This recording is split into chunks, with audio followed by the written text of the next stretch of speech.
כל אחד. מצטרפת אלינו עכשיו יסמין פורת מקיבוץ בארי. שלום יסמין. היי סימן.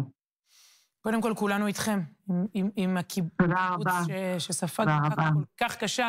לנו זה נראה בלתי נתפס, את מכירה שם אישית את כולם, אני רוצה לשמוע מעבר עלייך. תשמעי, אני עדיין בשוק, אנחנו 50, לא יודעת. בקיצור, נסעתי למסיבה של הנובה, ואני מכירה שם המון אנשים, כי זה, את יודעת, זה קהילה, וכרגע אני אדבר על הסיפור האישי שלי, שזה על הבן זוג שלי, אבל מן הסתם אני מכירה מאות הרוגים וחטופים אחרים. נסענו למסיבה, ובמקרה היה לנו מזל מאוד גדול, שאחרי זה הוא כבר לא היה כזה מזל, הלכנו להתרענן באוטו בסביבות השעה 6 בבוקר, כי היה אסור להכניס אוכל ודברים כאלה, והתארגנו באוטו כמה דקות, ופתאום שיצאנו לאוטו לכיוון הרחבה חזרה, לכיוון המסיבה, פתאום התחילו מטח טילים מטורף, והייתי עם טל הבן זוג שלי, והוא נורא נלחץ. אני דרך אגב נולדתי בצפון, אז אני ילדת קטיושות, אז אני לא נבלת כל כך מקסמים, ואני הייתי מאוד רגועה, ואמרתי לו, תהיה רגוע, הכל בסדר, זה כולה קסמים, אנחנו, יהיה בסדר. בוא נשתתח כזה על הרצפה, מה שאומרים הוא נורא נבהל, המוזיקה עדיין פעלה, ופתאום אנחנו שומעים שהמוזיקה, מכבים את המוזיקה, שוטר או מישהו אמר שם, כולם לצאת החוצה, אני מבינה שעוד מעט כולם יוצאים החוצה, ואז בעצם יהיה צוואר בקבוק ביציאה, ואני עדיין, אין לי מושג שיש מחבלים, אני לא הייתי ממש במקרה בחנייה כבר כשהודיעו הכל. אנחנו נכנסים מהר לאוטו, אנחנו מעשרה רכבים הראשונים שיוצאים מהשטח. ואת צריכה להבין שטל הבן זוג שלי היה בהיסטריה נוראית. מהטילים, אנחנו עדיין, מבחינתנו, בידיעה אין מחבלים. אנחנו לא יודעים על זה.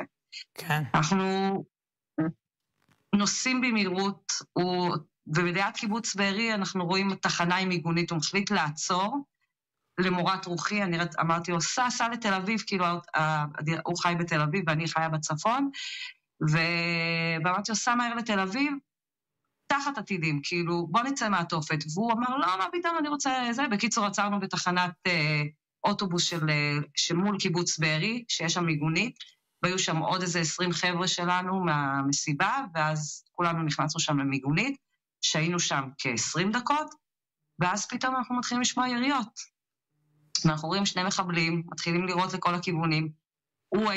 טל היה בתוך המיגונית, כאילו בפנים, ואני כזה עמדתי בפתח, אמרתי לו, טל, בוא מהר לאוטו, יורים עלינו, יש פה מחבלים שיורים רגלית. הוא הבין עניין, נכנסנו מהר לאוטו, התחלנו לנסוע ישר, כאילו כביכול לצאת לכיוון צפון, ופתאום אנחנו רואים טנדר שיורה לכל הכיוונים, ומלא עוצרים ומתחילים לעשות פרסה, אז מהר עשינו פרסה, וכאילו חזרנו לקיבוץ בארי, ואנחנו רואים שהמחסום של קיבוץ בארי פתוח, ואנחנו נכנסים לתוך הקיבוץ, שאין לנו שום מושג שיש שם חדירת מחבלים, וואו. ואנחנו רואים שם את כיתת הכוננות, שאני יודעת היום שאף אחד ממי שראינו שם לא בחיים יותר. אנחנו רואים אנשים עם נשקים, שאת מבינה שהם חיילים, או כיתת כוננות כזאת, ואנחנו אומרים להם, אנחנו רוצים להסתתר מהעתידים, מאיפה יש ממד או משהו, אז זה מראים לנו, זה ממד ציבורי כזה, את יודעת, מיגונית ציבורית כזאת, ואנחנו מכנים את האוטו לידה, ופשוט נכנסים, כי היו מאות רקטות, את צריכה להבין, כאילו, מאות רקטות עפות באוויר. אנחנו נכנסים למיגונית הזאת, שוהים בה איזה 10 דקות, ופתאום אנחנו רואים את כל האנשי ביטחון של הקיבוץ, רצים לכל עבר. אז טל יוצא להם ואומר להם, מה קורה? אז הם אמרו לנו, תקשיבו, יש חדירה של מחבלים, כדאי לכם לעוף מפה. אנחנו נכנסים מהר לאוטו, מגיעים לשער של הקיבוץ, והשער סגור ואין אף אחד, ואנחנו לא מהקיבוץ, אז אין לנו איך לפתוח את השער. וואו. אז טל עושה מהר פרסה.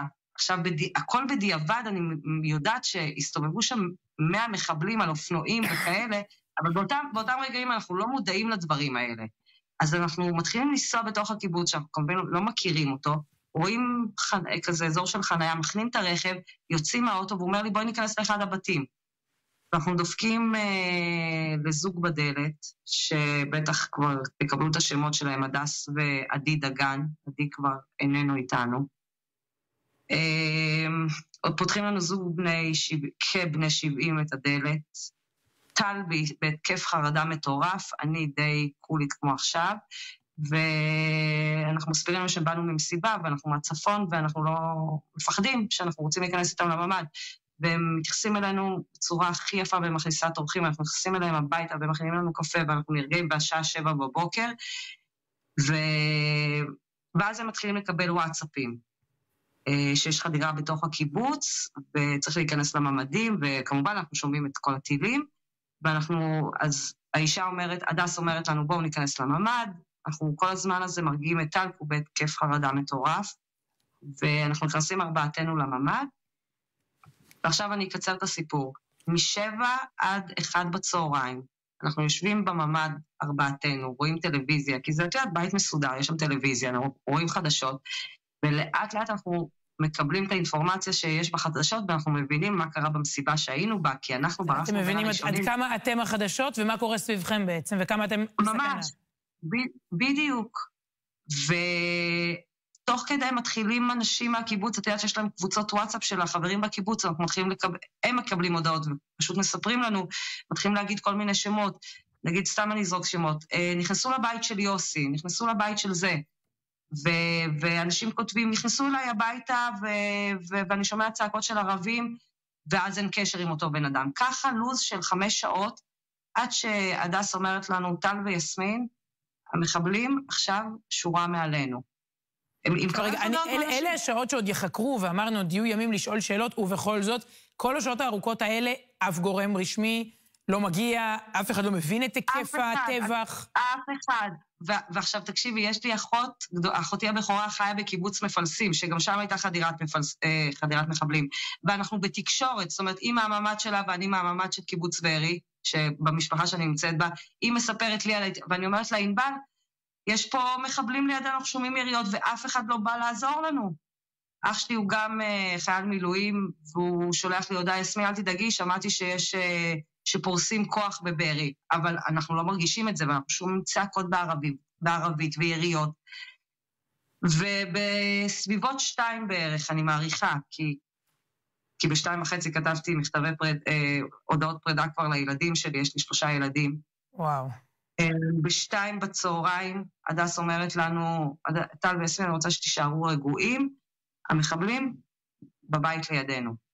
ואנחנו שומעים יריות, הממד הרי זה חדר די אקוסטי, אז את שומעת דברים, אבל את לא שומעת אותם חזק. אנחנו שומעים יריות מאוד מאוד קרוב, וזהו, ואני וטל נכנסנו לתוך ארון בגדים שהיה שם, כל השעה הזאת, כאילו נכנסנו לארון בגדים, סגרנו על עצמנו, אני דרך אגב דור שלישי לשואה, הרגשתי כמו בשואה, מתחבאת בארון, רק בגלל שאני יהודיה ובאים להרוג אותי, ממש ככה, זה היה קונוטציה מאוד קשה מבחינתי. נכנסנו לתוך הארון, אני וטל, הם יושבים בתוך הממד, אנחנו סגורים, ואז את מבינה שאנחנו יושבים כאילו במקום חשוך, סגור, מזיעים, מחזיקים ידיים אחד לשני, לא עוברות 5 דקות, פתאום אנחנו שומעים שכל הבית מתנפץ, שומעים, כאילו, אחרי זה אני אגיד לך כמה מחבלים היו, אבל את שומעת שיש יותר מ1, 2, 3, את שומעת הרבה. מדברים בצעקות בערבית, ושוברים הכל, וסקולות של זכוכיות בניפוצים וזה, ופתאום מגיעים לנו לממד ודופקים לנו בדלת. פתח אלבב, דפיקות חזקות, ואנחנו 4 מתים מפחד. עדי ז"ל מחזיק את הידית של הממד, ולא נותן להם להיכנס, כי הדלת כאילו היא לא נעולה, היא סגורה אבל לא נעולה. הוא מחזיק את הדלת, והם גם בחלון. ודפיקות, ואני וטל בתוך ארון, זאת אומרת, כל מה שאני מספרת לך, אני שומעת מתוך הארון שאני נמצאת בו סגורה בתוך ארון.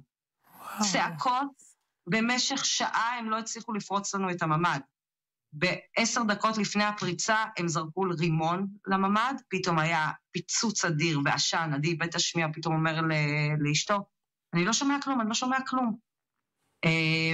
ואז אני פשוט הייתי בתוך הארון, אז אני רק שומעת מה שהם מדברים. וכנראה הפיצוץ של הרימון איכשהו פרץ את החלון, ואז הדס אומרת, עדי, הנה, אני רואה אותם, הם מולי, כאילו, כי כבר זכוכית הייתה מולה.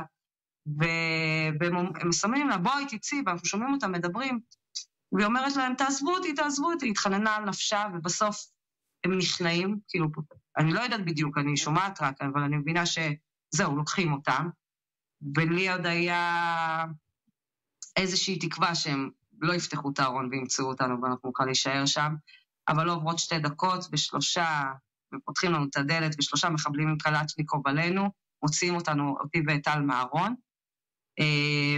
אני באתי מהמסיבה, אז לבשתי חצאית קצרה וגופייה, וישר התחילו לצעוק עלינו בערבית, תלבישו אותי, כאילו זרקו עליי מגבת שאני אלבש כאילו על הפלג גוף העליון שלי, נתנו לי ברמודה של עדי כאילו, והיא גדולה, כי הוא בחור יותר גדול ממני, נתנו לי ללבוש כאילו מכנס ברמודה כזה גדול, כאילו אמרו לי להתלבש, התחלתי כמובן לעשות מה שהם רוצים, התחלתי להתלבש, ואז אני רואה שטל, הורידו לו חולצה, הוא היה לבוש עם ג'ינס וחולצה, אפשר לראות את זה גם בתמונה שפורסמה מהמסיבה שלנו, פתאום אני רואה אותו שהוא בלי חולצה, ואותו קשרו ככה עם ידיים מאחורה עם הזיקונים. אני חושבת, הוא היחיד, כן, בדיוק הוא היה לבוש עם החולצה האדומה הזאת, וג'ינס, ואני חושבת שבגלל שהוא גבר יחסית צעיר וחזק, כי מתוך ה-12 בני ערובה שהיינו, תכף אני אגיע לזה, הוא היחיד שהיה אזוק. בקיצור, הם לפחות 10 מחבלים, מלווים אותנו לבית ליד, הבית של משפחת דגן, לבית של משפחת כהן, פסי כהן, ככה אמרו לי שקוראים להם, ואנחנו מגיעים לבית שיש בו מרפסת עם פינת אוכל מאוד מאוד ארוכה, ויושבים כבר שם 8 אנשים. כל מה שאני אומרת זה פחות או יותר, כן, כי אני לא מכירה אותם. כן, אני חייבת להגיד שאת מתארת את זה בקור רוח, אני שומעת את זה והלב שלי דופק, ואני גם בהלם שאנחנו בסופו של דבר מדברות ומשחזרות את זה. כן. הייתי בקור רוח גם שם, זה כנראה גם אחת הסיבות שניצלתי, כי יש לי אמונה מאוד גדולה וקיבלתי כאילו כמו ידיעה שלא יקרה לי כלום. וואו. אז רגע, בואי נמשיך. אז אתם בבית של משפחת כהן, בני ערובה מוקפים ומחבלים. יושבים בפינת אוכל, 12 אנשים, שזה אומר 3 זוגות בערך בגיל 70, שאחד מהם נהרג בפריצה, והוא שוכב מת בכניסה לבית. הבן של אחד מהם, שהוא בערך בגיל 45-50, אני לא יודעת, ירוי בירך, שוכב עם ג'ינס שקשור עליו על הירך כדי שהוא לא ידמם, שוכב על הרצפה, ו2 טינאג'רים, שאני מאמינה שהם נכדים שם של מישהו, 2 בן ובת אחים בני 14 או 15, ככה הם נראו לי, אני וטל, הזוג שבאנו איתו, והיינו בערך 12 אנשים, שרובם הם אנשים בערך בגיל 65, אנחנו סביבה 40, ו2 נערים בני 14-15, בן ובת.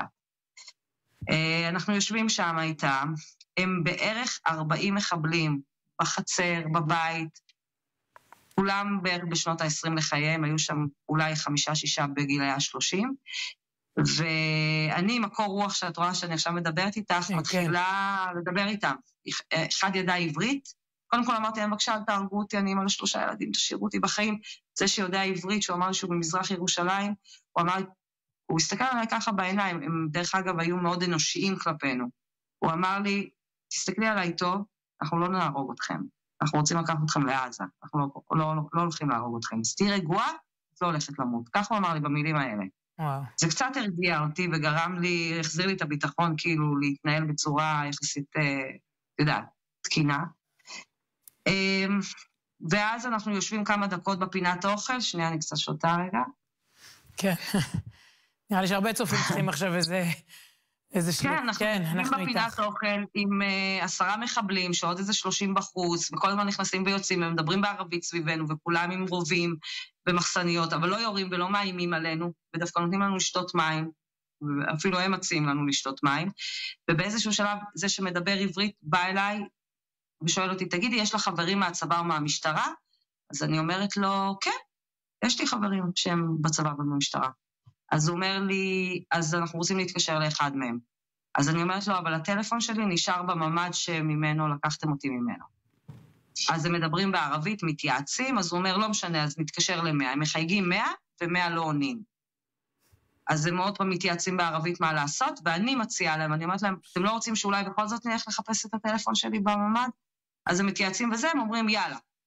לוקחים אותי 3 או 4 מחבלים, מחבקים אותי מכל הכיוונים, ממש עוטפים אותי, מחזיקים לי את היד, כאילו ממש, ולוקחים אותי חזרה לבית שממנו נכתבתי, כאילו. וואו, לאותו ארון שבו התחבאתם שעות מפניהם, כן. כן, כן, כן. אני מגיעה כאילו לממד של משפחת דגן, הממד ארוס כולו, אני מזהה את החפצים שלי, באתי עם תיק כאילו, שהיה לי בו בגדים, תיק איפור כזה, חפצים אישיים כאילו. הכל מפורק, כאילו, את יודעת, זה היה חדר עם מיטה, עם ארון, עם טלוויזיה, הכל מפוצץ, הכל בלגן שלם. אנחנו מוצאים פתאום טלפון, ואני מזהה שזה הטלפון של טל, מנופץ לחלוטין. אני אומרת להם, זה הטלפון של החבר שלי, אבל אי אפשר היה להתעסק איתו, הוא היה מנופץ לחלוטין, הוא כבר לא היה הבן. ואנחנו מתחילים, ואז הם שואלים אותי איזה טלפון יש לך, אני אומרת להם, יש לי גלקסי 22, ואנחנו כולנו מחפשים את הטלפון, ולא מוצאים אותו. איזה סיטואציה. לא, אמיתי, הבית, כאילו הממד הפוך, כאילו את רואה שהוא עבר פיצוץ. מחפשים את הטלפון ולא מוצאים, בערך 5 דקות אנחנו שוהים שם ומחפשים כולנו ביחד איתי, ולא מוצאים, ומחליטים להפסיק את החיפוש, ומחזירים אותי חזרה לבית. עוד פעם מתייעצים בכאלה, ונותנים לי טלפון של אחד החברים של הבית הזה, ומחייגים עוד פעם ומדריכים אותי להתקשר למשטרה, ולהגיד להם שלמרות שאנחנו רק 12 בני ערובה, להגיד שאנחנו בערך 40, ושאנחנו רוצים שהמשטרה תגיע לפה, ותאפשר להם לצאת איתנו בחיים לעזה. אני מנסה שוב להבין, אתם יחד מתקשרים למשטרת ישראל? משטרת ישראל, אנחנו כבר תביני שאם אני לא טועה, שעה בערך 3 אחרי צהריים, אם אני משחזרת נכון את האירועים, כי עכשיו ראיתי את הוואטסאפים שלי עם הילדים שלי, ב-2:37 בתוך הארון, אני כותבת לילדים שלי הודעות פרידה. כי הם דופקים בדלת, זה השעה שניסו לפרוץ לנו את הממד. כל השעה הזאת אני יושבת עם הטלפון בתוך הארון, ואני כבר כותבת מכתבי פרידה לילדים שלי, אני אוהבת אתכם, תשמרו על עצמכם, כל מה שאומרים במצבים כאלה. ובקיצור אני חוזרת אחרי שאנחנו מחפשים עוד פעם את הטלפון, ואני בקור רוח, כמו שאת רואה אותי עכשיו, מתנהלת עם המחבלים. ואני אומרת להם, נותנים לי טלפון של אחד הקיבוצניקים שם, ואנחנו מחייגים 100, ועונה לי באמת שוטרת, ואני אומרת לה במילים האלה, שלום, מדברת יסמין, אני נמצאת בקיבוץ בארי עם מחבלים, הם מבקשים שתגיעו לפה, ותבואו לעזור לנו. איפה אתם? משטרת ישראל, איפה הצבא? הורגים פה את כולם. אני אומרת להם את זה, בטח השיחות האלה מוקלטות, עוד הם בטח, אם תרצו מתישהו יעלו אותם. ואז הם מדברים בערבית, כי הוא לא מבין מה אני אומרת. יש שם, אני קצת אחדד את העניין, עומדים לידי 4 מחבלים, שאחד אני מבינה שהוא מפקד, הוא גם קצת יותר מבוגר, וגם את רואה את הסמכות שלו כלפי האחרים. ואחרים יודעים, 2 יודעים אנגלית עילגת כזאת, ואחד יודע קצת עברית. ואני רואה שהם מדברים ביניהם, כאילו בזמן שאני מדברת עם המשטרה, ואני אומרת להם, תעזרו לנו, איפה אתם? והיא מתחילה לשאול אותי שאלות, איפה אתם בדיוק? אז אני אומרת, אנחנו בקיבוץ בארי, וכמה הם? אני אומרת להם, אנחנו 40 והם 40. לפחות, כאילו, סדר גודל. ואז אחד אומר לי, שיביאו מישהו שמדבר ערבית. אז אמרתי, יש לכם מישהו שדובר ערבית? היא אומרת, כן. באמת, תוך חצי דקה עלה דובר ערבית, ואז העברתי לחוטף את הטלפון, והוא דיבר שם עם השוטר בערבית, והם סגרו את השיחה. עכשיו, הם לא משתפים אותי בשיחה, ומחזירים אותי לשבת. יושבים שם כמה דקות, אני לא יודעת להגיד כמה, 20 דקות, ואז עוד פעם הם אומרים לי, בוא איתי החוצה, בוא איתנו החוצה, אנחנו רוצים לראות אם יש פה משטרה. מעלים אותי, כאילו אנחנו יוצאים מהחצר, מהמרפסת הזאת של הבית לגינה, עולים לכביש, זה מין טרסה כזאת עם 2 סלעים כאלה, להגיע לכביש, ואני עולה עם 2 מחבלים שמחבקים אותי, ואני צועקת, יש פה מישהו, חיילי צה"ל, כי אני לא רואה כלום, אני רואה שממה, ואף אחד לא עונה. ככה עשינו 3 פעמים, שהם כל פעם מחפשים, כאילו, מעלים אותי, כדי שאני אקרא לשוטרים. אני מנסה להבין, למה הם מחפשים את כוחות הביטחון? אני קצת לא מבינה. כי הם רצו בעצם, קודם כל אני חייבת להגיד לך, שהם היו שם איזה 40 כולם, אוקיי, 90% מהם בשנות ה-20 לחייהם, מפוחדים בעצמם גם. לא... אני לא מבינה, הם באו לחטוף אתכם חזרה לרצועה. נכון? אז לא כל כך מבינה... נכון, הם לא האמינו שהם... לא האמינו שהם... אנחנו מקשיבים לך פה כולנו ומנסים להבין. תתקדמי בפרטים, כן. אז זה מה שהיה, כאילו אין לי דרך אחרת. בעיניי, אם את מנסה לפרש אותם, הם רצו, בגלל שאנחנו בני ערובה, הם מבינים שנכון שחיילים לא יהרגו בני ערובה. אז הם רוצים לצאת איתנו בחיים, ושהמשטרה תאפשר את זה. הם רצו כאילו את המשטרה שתאפשר להם את זה. וראיתי שגם הם מפחדים. אמרנו, טוב, כל הדברים האלה עוד ייבדקו ויחקרו, העדות שלך פשוט מדהימה. בואי בכל זאת, בסופו של דבר שתינו מדברות כאן עכשיו, תחילו אותי קדימה. אני מתקדמת איתך, כן, ו3 פעמים אנחנו עושים את הדבר הזה, הם באים אליי עוד פעם, יסמין בואי, והם כבר יודעים את השם שלי, כי אני אומרת את זה למשטרה, ודרך אגב, בגלל שזה שם שהערבים מאוד אוהבים, אז הם כאילו גם, זה מדליק אותם, כאילו הם מתחילים לחבב אותי. זה גם מה שיוביל להצלה שלי. הם מתחילים לראות בי האשת קשר שלהם, ואני מתחילה לפתח איתם סוג של מערכת יחסים, איוון, במסגרת מה שקרה שם, אבל אני מתחילה להתחבב עליהם, והם פונים רק אליי לכל העניינים האלה של השיחות. ואז הם רוצים עוד פעם להתקשר למשטרה, חייגנו 3 פעמים למשטרה, ו3 פעמים עליתי איתם לכביש לחפש משטרה. תודה לאל, כי פה אני אעביר ביקורת על כל המדינה והצבא, כי היינו שם 8 שעות. אני לא יודעת מה יהיה בסוף עם קיבוץ בארי, אבל לפי דעתי 3/4 מקיבוץ בארי נרצחו, נחטפו. לא רוצים להגיד מספרים ואחוזים, ודאי שאת פגיעה קשה, טרגית, כן. אנחנו נדע את זה עוד כמה ימים בטח. בשעה 4, סוף סוף, מגיעים, אני יודעת את זה בדיעבד, יחידה של הימ"מ, מתייצבים מול הבית עם ג'יפים וכאלה, ואנחנו כאילו, עכשיו, את צריכה להבין את העניין שאנחנו בזמן הזה, חלק מהבני ערובה, כולל טל הבן זוג שלי, אנחנו או בפינת אוכל או שאנחנו בחוץ, כי היה גם נורא חם, כבר לא היה מזגנים, כי לא היה חשמל, אז גם להם היה חם וגם לנו היה חם, אז הם אפשרו לנו קצת להיות גם במרפס, בחצר, בגינה כאילו, זו גינה קטנה כזאת של דשא עם אדמה כזה. ואנחנו בחוץ, ופתאום מתח יריות כאילו מהימ"מ אלינו, כולנו התחלנו לרוץ לחפש מחסה, אני נכנסתי לסלון של המשפחה והתחבאתי מאחורי הספת יחיד והספת 3, חיברתי ביניהם והתחבאתי מאחורי הספות צמוד לקיר.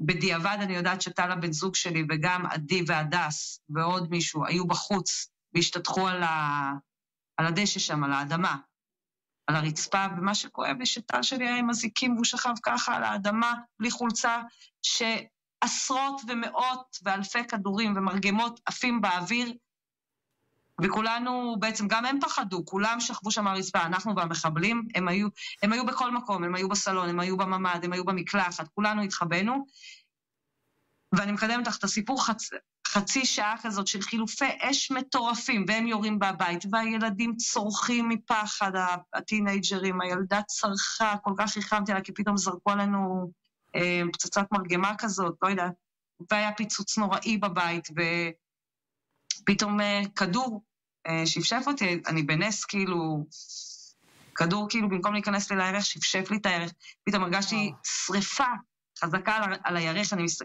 אני מסתכלת עכשיו, הייתי מכנס שחור ארוך שהם הלבישו אותי בו, ואני רואה שהוא מתחיל להירטב, ואני נוגעת בעצמי, ואני מבינה שכאילו, ואני רואה את התרמיל של הכדור, אז אני מבינה שזה רק שפשף אותי, והכדור לא נכנס לי לירך.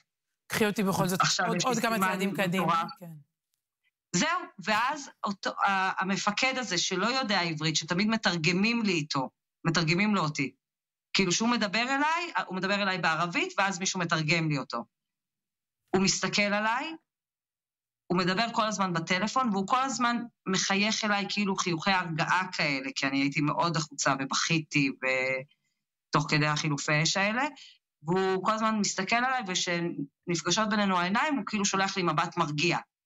ואז אני שומעת אותו צועק בטלפון, הוא דיבר כל הזמן בנייד בערבית, ואני לא יודעת מה הוא אומר, ופתאום הוא התפשט, נשאר עם תחתונים בגופייה, והוא אומר לי, יסמין, תעל, כאילו יסמין, בואי, גם מסמן לי ככה, אני הייתי מאחורי הספה ומאחורי הדלפק של המטבח, אני רצה עליו תחת ירי, הולכת אליו לדלפק, הוא מחבק אותי ככה, כאילו, שהוא מאחוריי, כאילו מחבק אותי בחניקה, אבל לא חנק אותי, ואנחנו מתחילים ללכת ככה שיורים, ואני מתה מפחד שכדור לא יפגע בי, ואנחנו מתחילים להתקדם החוצה, מחוץ לדלת של המרפסת, ואני מתחילה לצעוק לחיילים, אל תראו בבקשה, כאילו, אל תראו, צועקת, ואז אני רואה את טל שלי ועוד 3 בני ערובה, אני חושבת שזה הדס ועדי ועוד 2 שאני לא יודעת את השמות שלהם, שוכבים על הרצפה, מסכנים, רסיסים לידם, ואני מספיקה להגיד לטל,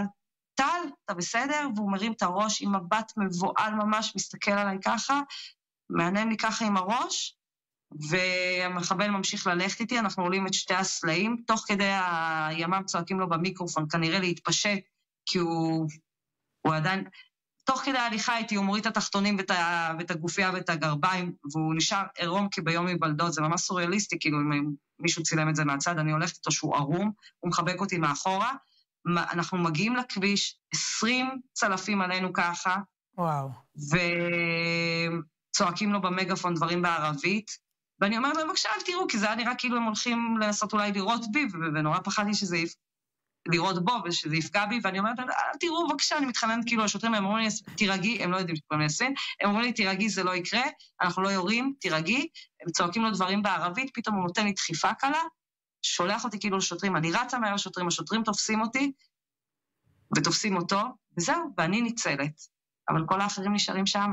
בתופת נוראית, נשארתי אני איזה 3 שעות עד 8:30 עם החבורה שלהם, הם בערך היו 40 חבר'ה. התחילו לתחקר אותי, הסברתי להם איך נראה הבית, איפה נמצאים. הם בעצמם שואלים אותי כמה מחבלים יש שם, ואני אומרת להם בסביבות ה-40.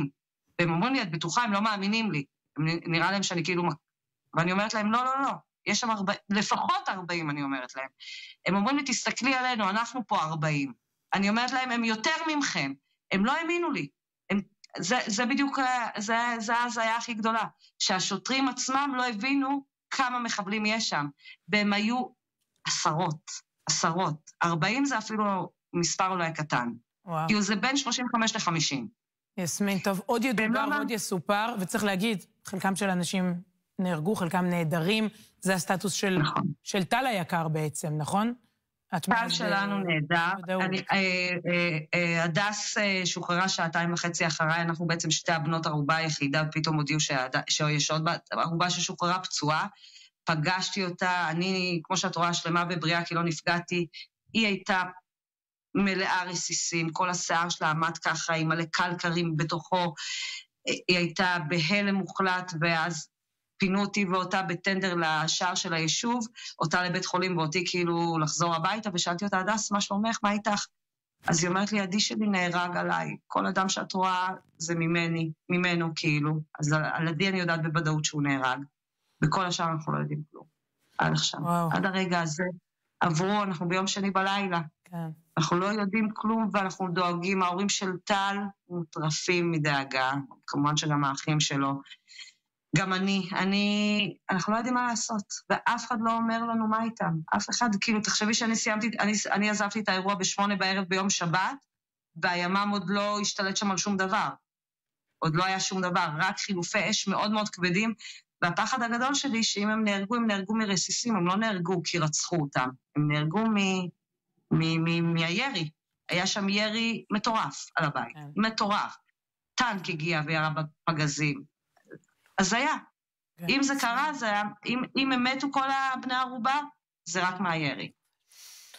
יסמין, אנחנו גם, הזירה בבארי עוד תתבהר, אנחנו יודעים שהערב התחילו לטפל בה, יש חטופים, יש הרוגים, יש נהדרים, שולחים לך חיבוק וחיזוק מרחוק, אני לא יודעת מאיזה חומר את עשויה, זה אחד השחזורים, ושוב, זה כל אחד, יש עוד רבים, לא כולם אולי ככה נחושים כמוך ומסוגלים גם לספר את זה בצורה כזו, ובאמת נתת לנו פה הרבה חומר למחשבה ולדיון כאן באולפן, להתחיל להבין, אמרנו, אנחנו יכולים להתחיל לאסוף את הרסיסים, להבין מה התרחש. ממש טוב.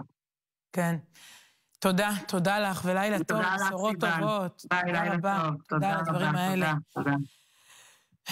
אמיר אביבי, רבותיי, אנחנו כולנו מקשיבים פה, זה פשוט בלתי נתפס. זה כאוס.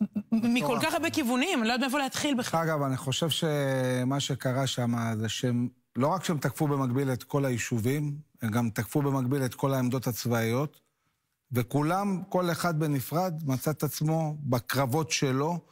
אנחנו יודעים שבאוגדה עצמה, מפקדת האוגדה, שהיא זאת שאמורה לייצר תמונת מצב, שליטה, היו שם קרבות קשים מאוד עד הלילה. מהבוקר עד הלילה נלחמו בתוך מפקדת האוגדה. עכשיו, מה הבעיה עם המפקדה הזאת? זה שלא רק האוגדה יושבת בה, גם שתי החטיבות.